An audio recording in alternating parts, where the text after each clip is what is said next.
How did you ever think of all of that?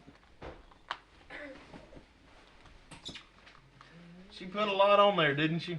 I was gonna tell you. Hey, You want to do one? Our friend was in that. yeah, they want you to do one. Huh? They want you to do one. You could sing. Well, good. Daddy, Hey. these boys would like you to tell a couple of war stories. Oh, baby, I don't know no war stories to tell you. Oh, foot. Let me tell you what Caleb wanted to hear on the way down here. He said you had told him before, but he wanted to know about when you started to chew tobacco. Chewing the back. Yeah. How old was you? I was about his age. Yeah, you could put. Which one of your brothers gave it to you? I know one of them did. John Wesley and Tennyson gave it to me. How old were you? I was about, let's see, 7, 8. I was about 8. About 8 years old. And how old would John Wesley and them have been? Huh? How old would Wes have been?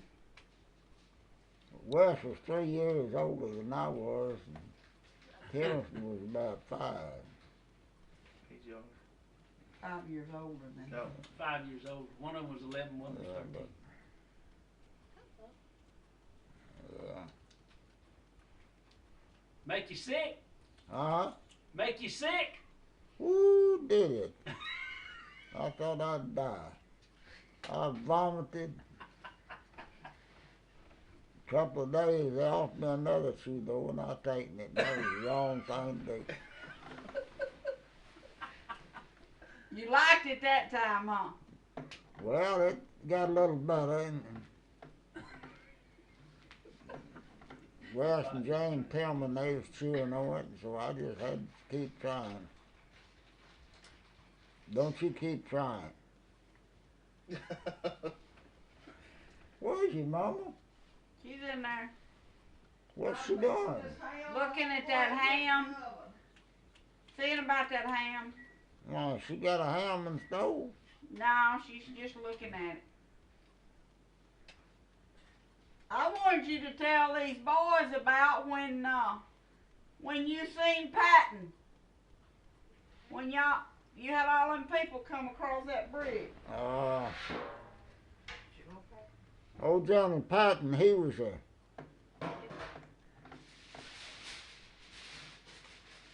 well, in the first place,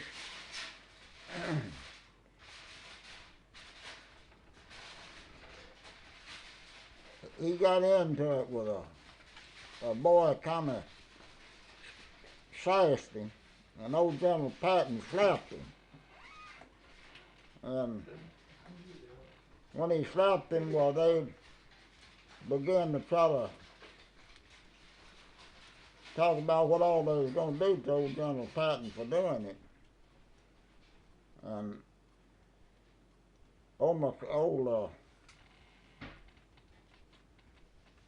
old foot that other general, the one that was over the whole thing.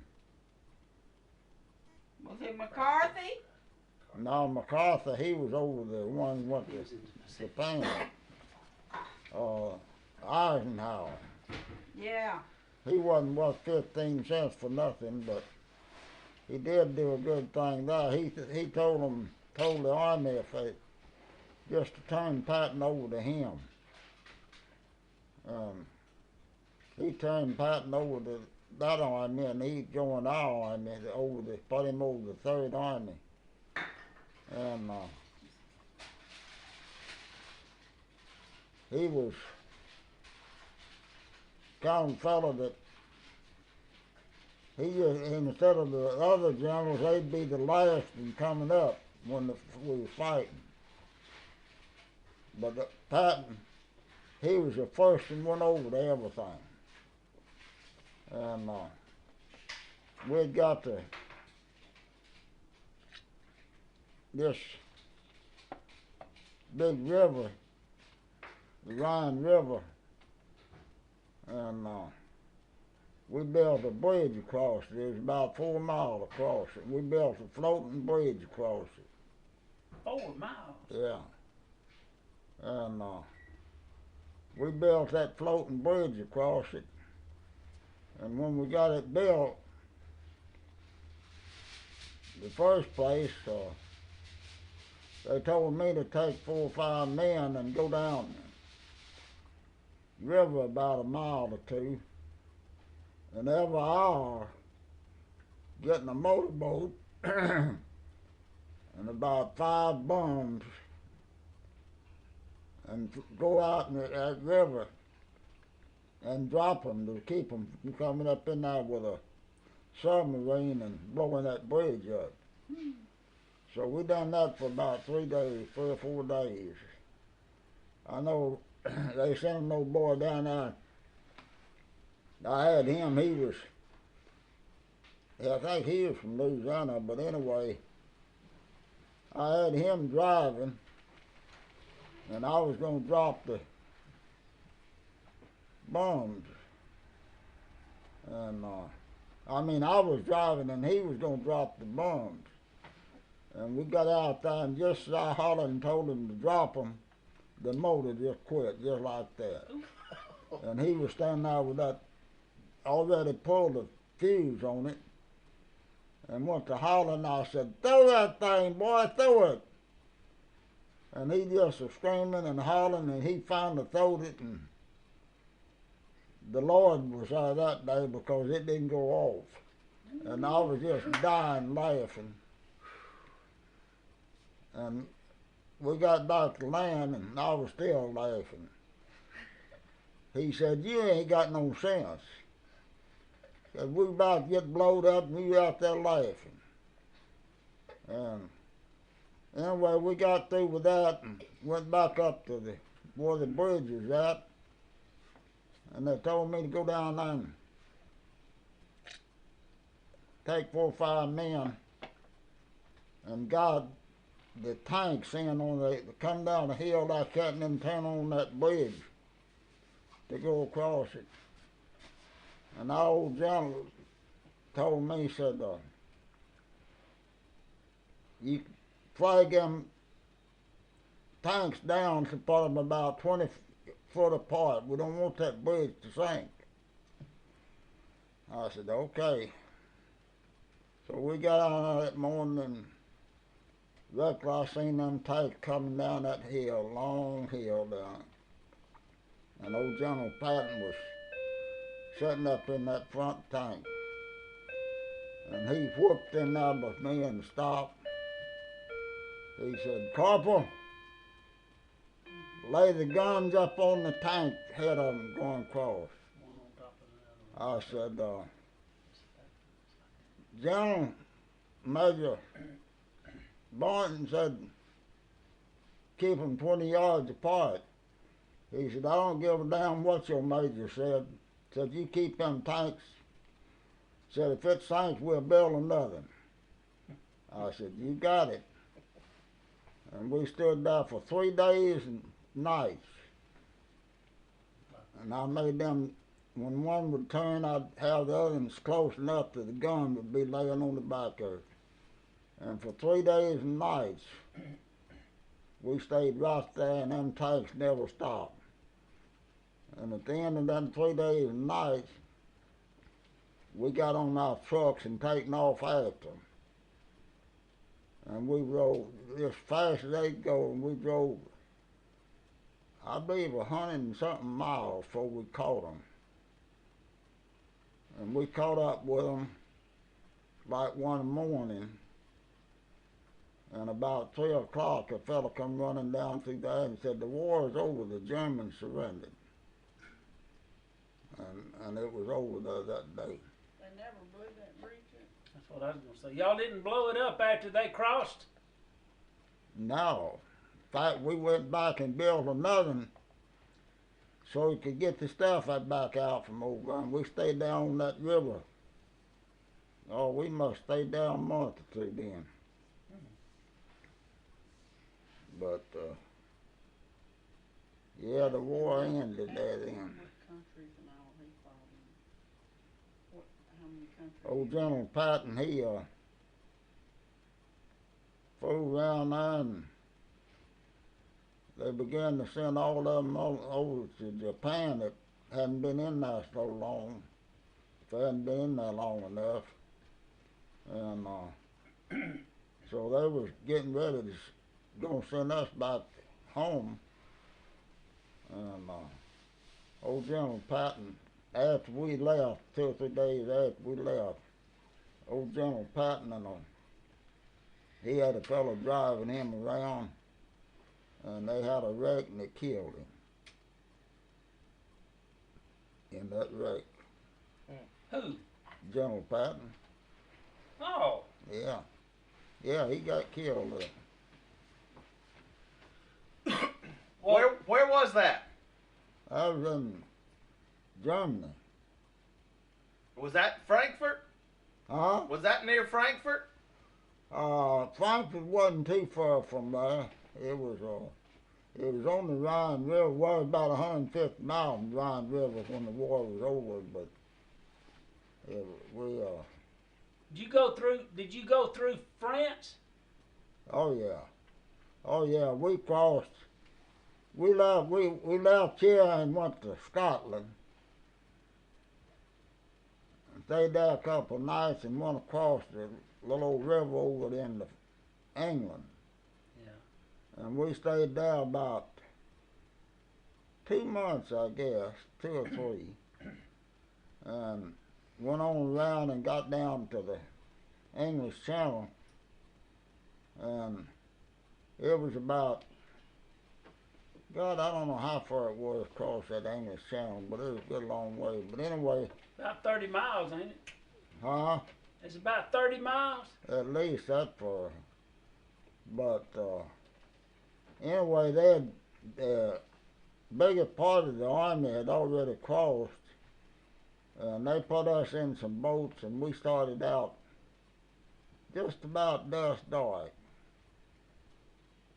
And we got to the other side just a little full daylight. And them shells were falling, I'm telling you, they were just falling all over.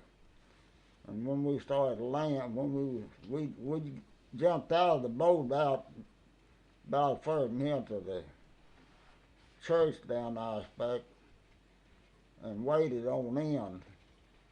And them bombs was falling everywhere, just blowing up everything. And we finally got to the beach and run up on the beach and laid down, and them bombs still just falling everywhere. And I was laying down on the foxhole, and them bombs were busting everywhere, and this old boy crawled up beside me and said, "Fella, would you like a drink?" I said, "I don't drink." "Yeah, give me a swallow." Woo, I was strong as whiskey. I didn't drink, but I didn't want no more of that either. I crawled on over there and got in another foxhole. Reckon we crawled around and crawled up a ditch. And I crawled out on it,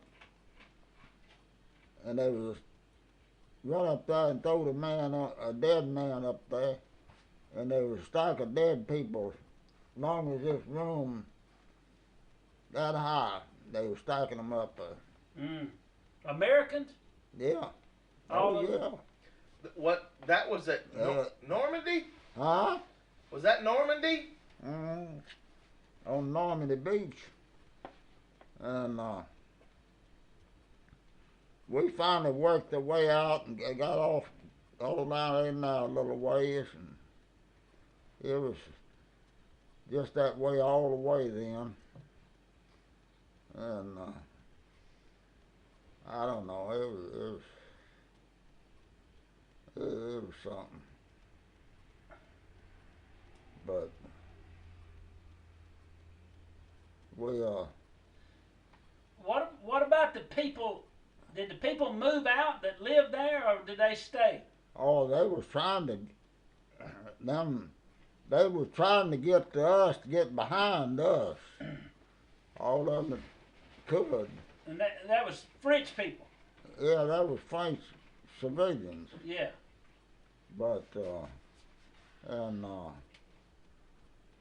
I know we was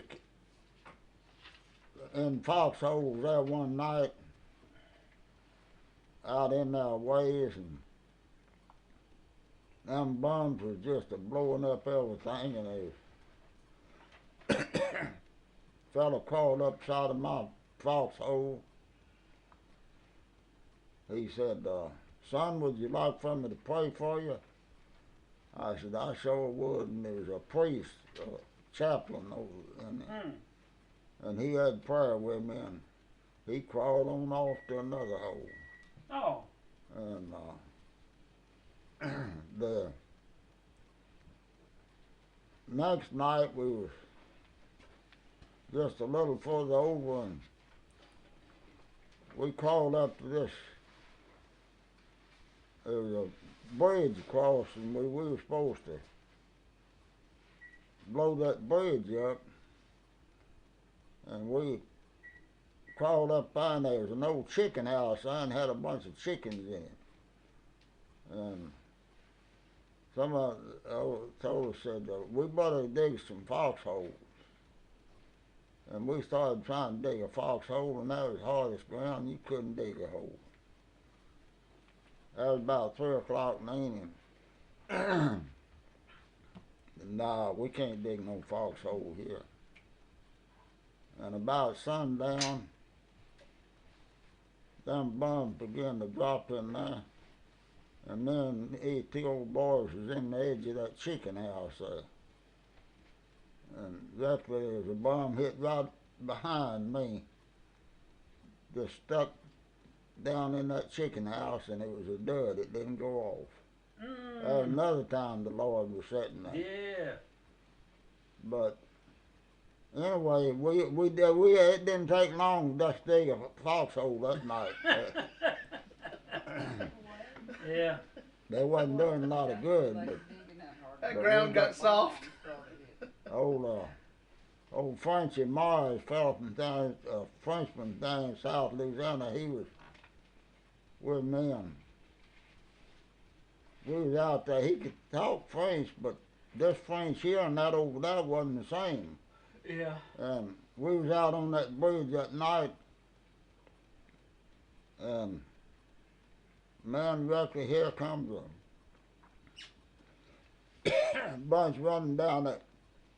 There's just a walkway bridge, about 6 or 7 of them. And they were just rattling and rattling that French. And old French went talking to them in French, and they couldn't understand his French, and he couldn't understand theirs. And directly he said, hell, can't you speak English? We finally let them go on across the side that was Frenchmen. But it was a mess.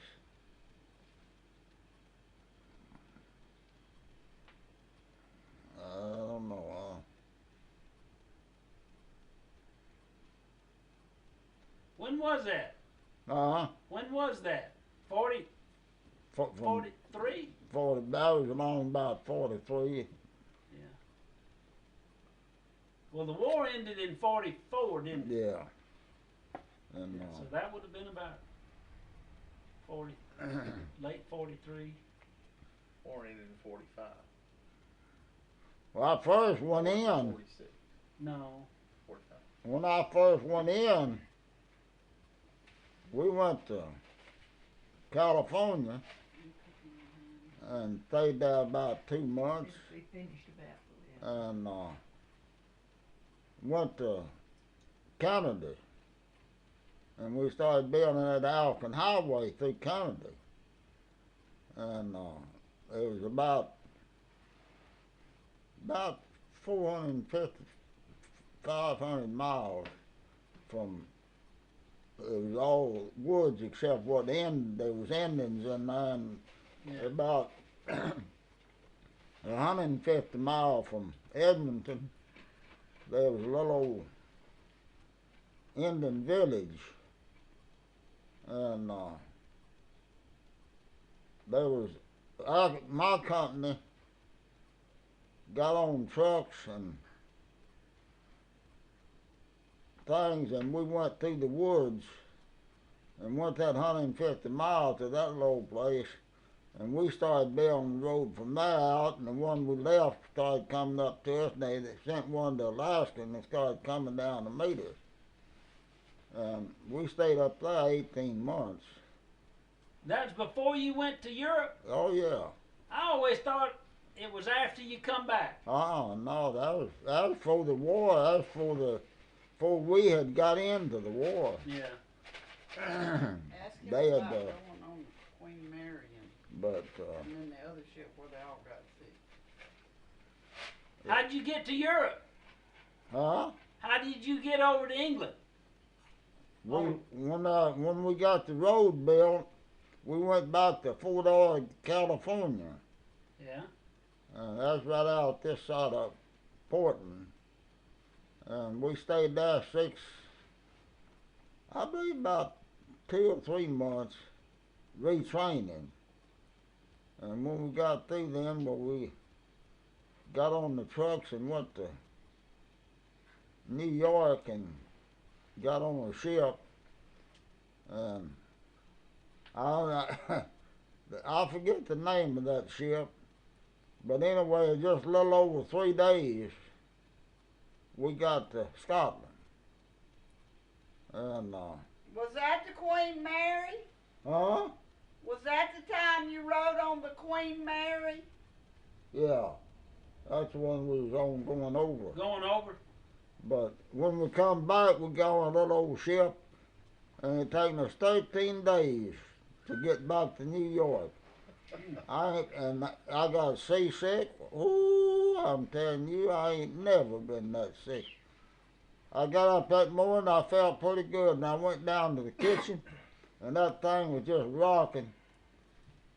And that food in that kitchen was just going across the floor and everywhere. And I managed to turn around and get back to the bed, and I laid down and caught a hold of that bed, and I lay there for 3 days and 3 nights before I could stand up. Mm. I'm telling you, I vomited everything I'd ever eaten in my life. And You thought your shoes was gonna be next? I'm telling you right now, that was a mess.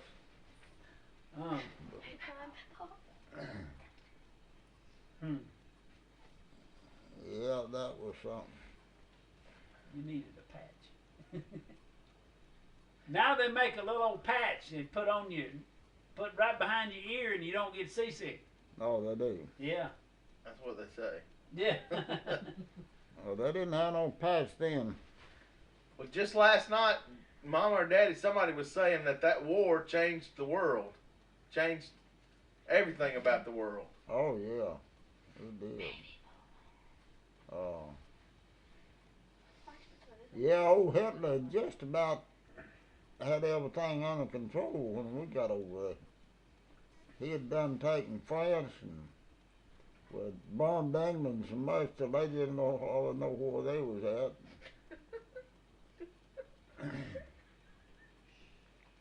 Well, what we got to talking about was the change in the American families And the church. and the church, because the men went away and the women went to work, Yeah, and then they never come home. that's A right. lot of them didn't. I mean, didn't come. They never quit work. I mean, No. Now, up until then, yeah, women didn't work in stores or nothing. Kids go to school. yeah, there was a. Well, and was there as much men going to work outside the farm? No, they didn't leave and go off and work no more. Then most all of the work was just done you either worked in a store in town for $1 a day or you worked on the farm. And most of the farm workers were sharecroppers.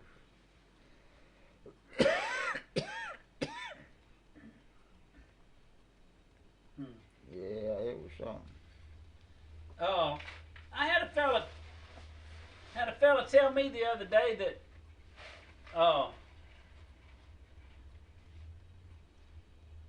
no, that was Vietnam he was talking about. He said his daddy, they called him up for the draft, but this was for Vietnam, and they asked him where he worked, and he said he worked for Tennessee Gas Pipeline Company, and they told him, go back home, you didn't have to go to the draft, because he worked for a pipeline company. Yeah, there was some of that went on. Yeah, I don't know what the deal was. Well, Daddy, it's almost Caleb's bedtime. Tell him about the time that Uncle Randy and Papaw traded your car off for something. About what? When Randy and your daddy traded your car off or truck off or something. My car. Yeah. Oh, it was a bicycle? It was a car, I think, for a pair of mules or something. Traded for some mules or something? Or maybe it was Randy's car. One of y'all had a car and Papaw traded them for some mules. Oh, he traded the car for a pair of mules and wagon. Was it yours? Yeah. But you didn't know it when he done it, did you? No, Runs in the family. But, and then, old Randy, after we moved out here, then he borrowed my car one night. Go and get some girls up on the river, he said. And, I don't know, about 9, 10 o'clock, somebody come by and told me, said, I come by up there that what barge crossed up by Donnell's. Yeah. Said I come by there and Randy was standing out on the bank wet as he could be and said tell you to come up there. And I don't know whether I borrowed Wes's car or Papa's somebody. Anyway, I taken off up there. And they had got out on the barge and they didn't chain the car to the barge and it rolled off in that water and it was about 30 foot out in that water. You couldn't even see it. Oh, man. It was underwater. And How'd you get it out? we swam out there and tied a chain to it and taken another truck and pulled it out. It was ruined, wasn't it? Huh? It was ruined. Oh wasn't it? yeah, I kept it a while, but the motor was shot. It run. Yeah. It never would be right again.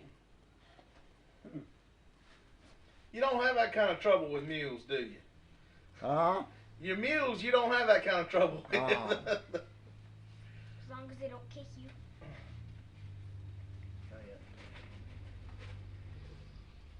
Yeah. Well, we kept you up. We probably ought to save a story for another day. Ruby was out there getting a permanent.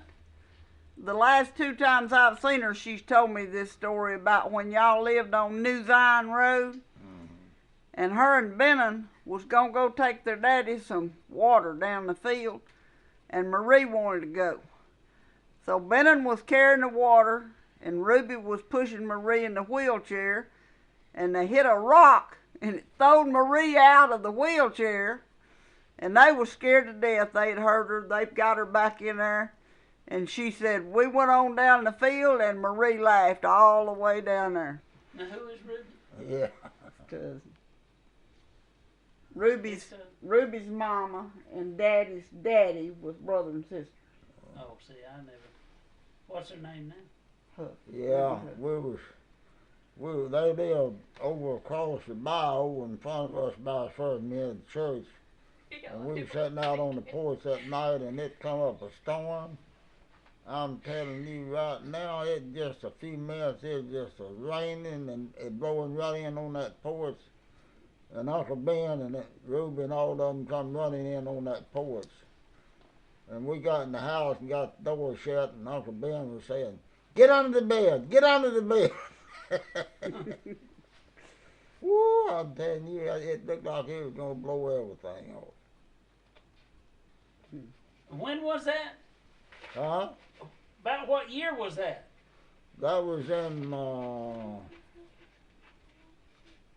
either 33 or 34. So that was right after the big flood. Yeah, the flood, we lived over there right out from John Wade over there in 27 when that flood come. Yeah. Yeah, we had moved in that house up there, right at where you turn in there at John Wade's, and that flood came, and it was coming up. We could go down at night, and it'd be coming up. So we loaded up what little furniture we thought was best we had, put them in wagons, and moved back up on the hill about it first, and he had a schoolhouse on it. And Papa built a little old log cabin there, and we stayed there a couple of nights, and the water was still coming up, so we had to move. We moved town, stayed a month. Yeah, it took all that, didn't it? Oh yeah. It didn't take town? Huh? It didn't take Winsboro? It had most of the streets. You had the OG and OC up there where the railroad was at. They had them a boat, and they would take people to the post office, but post office down there right where it used to be years ago. Yeah, I know where you're talking about. Down there by where the library They would take people in a boat down there and back for a nickel. And I knew they was charging. I knew it. I knew they was charging. Jackie said he knew they was charging. I knew it. They were Smith. yeah, they'd take them down there and back for a nickel. But the water was all over Main Street there, and they up and down the railroad, the old railroad was out. The water didn't take all it. And we lived right side of King's Hospital down there, and it come up all under the house we had rented. Yeah. And How old was you then? yeah, it was. Mama said, how old was you then? Well, I must have been 7 years old. That was in 1927. Yeah. There wasn't hardly no high ground to get to. Oh no. I mean, Winsboro's pretty flat. Yeah, it was. Railroad track. Yeah, you could just places around town. You could say be a little knolled out. So, but Was the snakes bad? I don't remember them being that bad. How'd y'all get me on all this mess? I got to go to bed. Taylor? Sir? Hey,